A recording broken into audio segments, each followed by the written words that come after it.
The war in Ukraine might be hitting a milestone, but Russia is taking no pause. In the past 24 hours, it's launched some 33 drones and 6 missiles. Most knocked down, but some got through, killing 4, injuring 9, leaving damage. For some here, the very fact that Ukraine is still standing after 2 years of intense war is an achievement.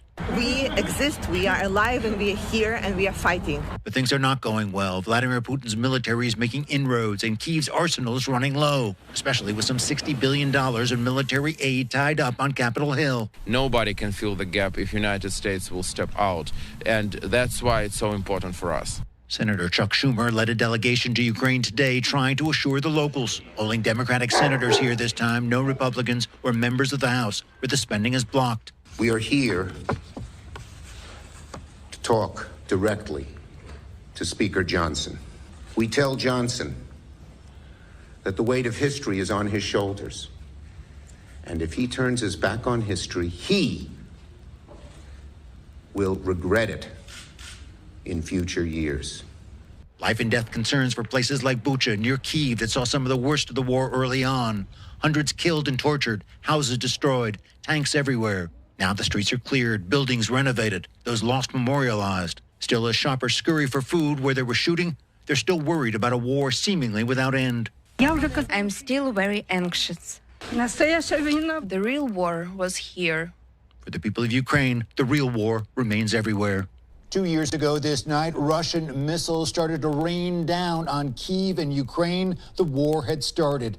A grim reminder of that just a few hours ago, sirens were once again heard in the Ukrainian capital. Russian drones were heading towards the city. No impacts were reported. The war continues. In Kyiv, Greg Palcott, Fox News.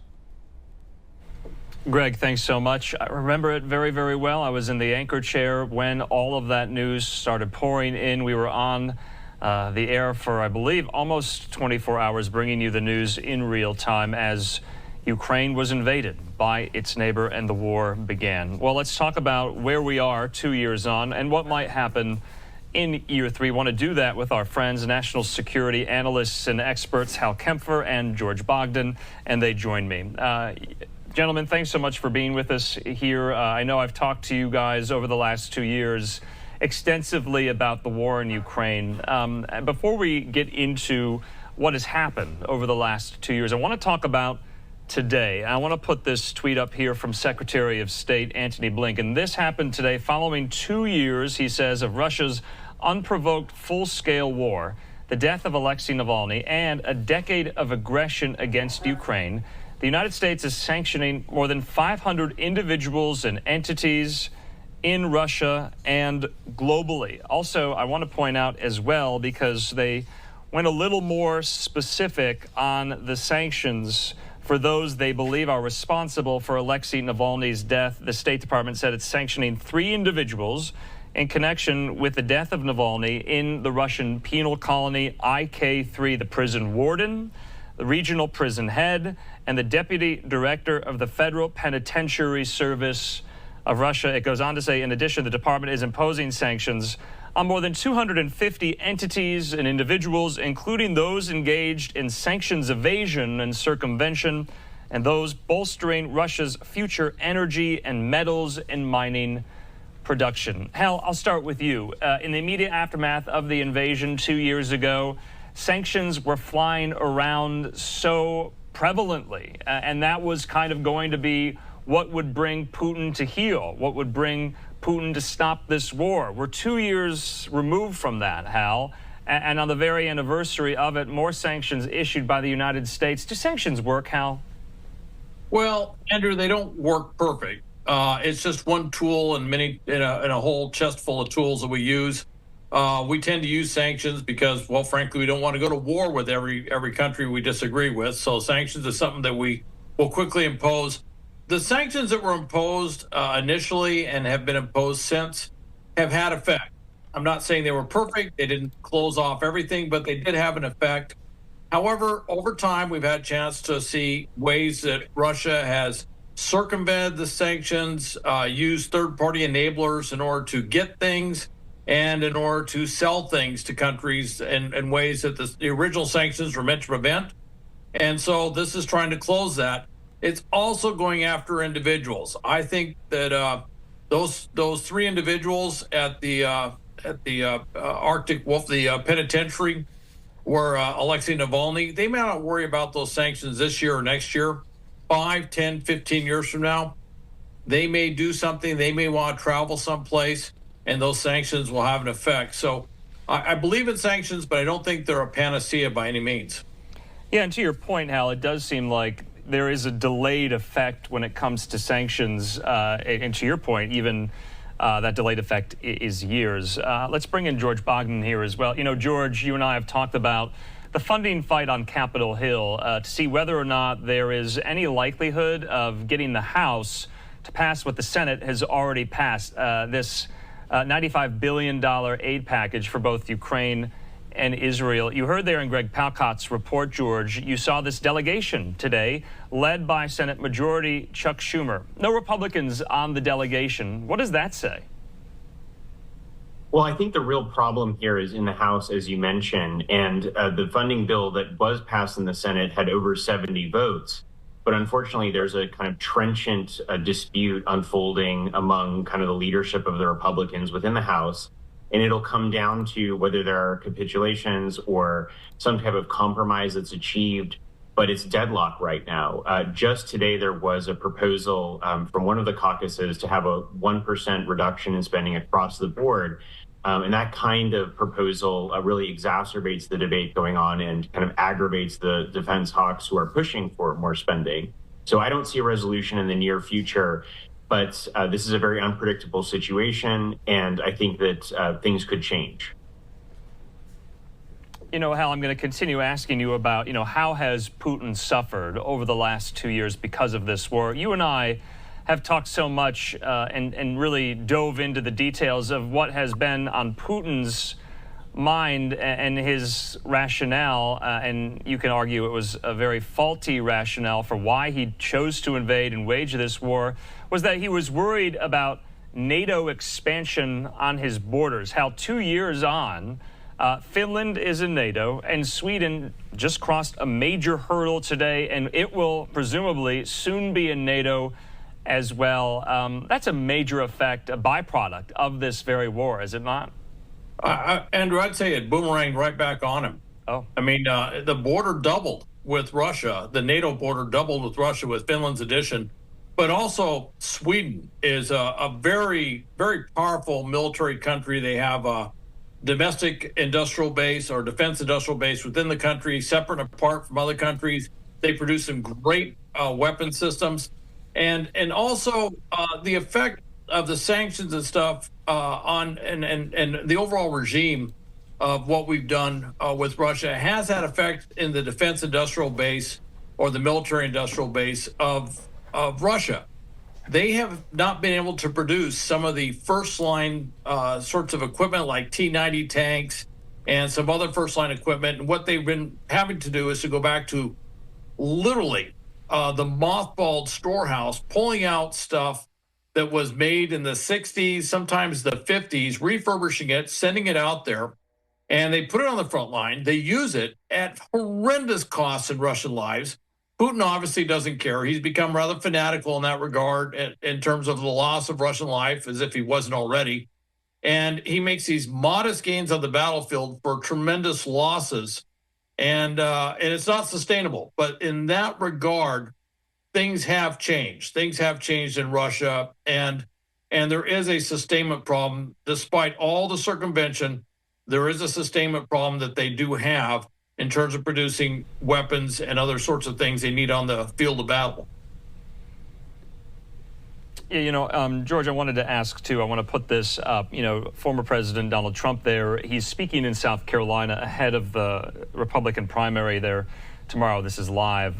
We were talking to reporters in Ukraine just yesterday who were telling us here on the air, everyday Ukrainians are really, really worried about what will a second Trump administration look like and what it would look like when it comes to responding to the war in Ukraine. And you can make that argument on whether those concerns are valid. And we were talking, I think it's so interesting how closely everyday Ukrainians follow the U.S. politics and the dynamics there on Capitol Hill.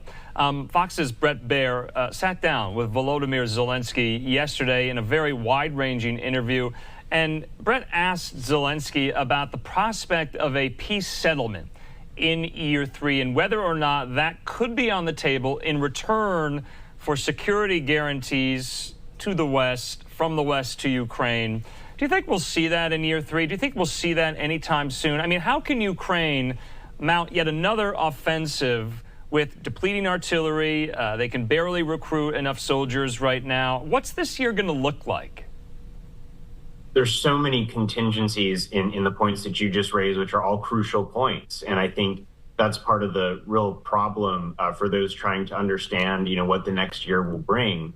I'm often reminded as I study what's going on in Ukraine, what President Eisenhower said, that plans are nothing, but planning is everything.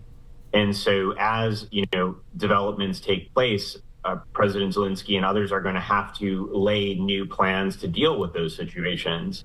I think that President Trump is an incredibly unpredictable actor in some regards, and that he's making statements now to kind of raise the specter of those who would defy the United States in international affairs. I would actually argue that during his presidency, there was something of a deterrent factor towards President Trump, toward President Putin. And I would also say that, with regard to sanctions, we have to look at the broader picture.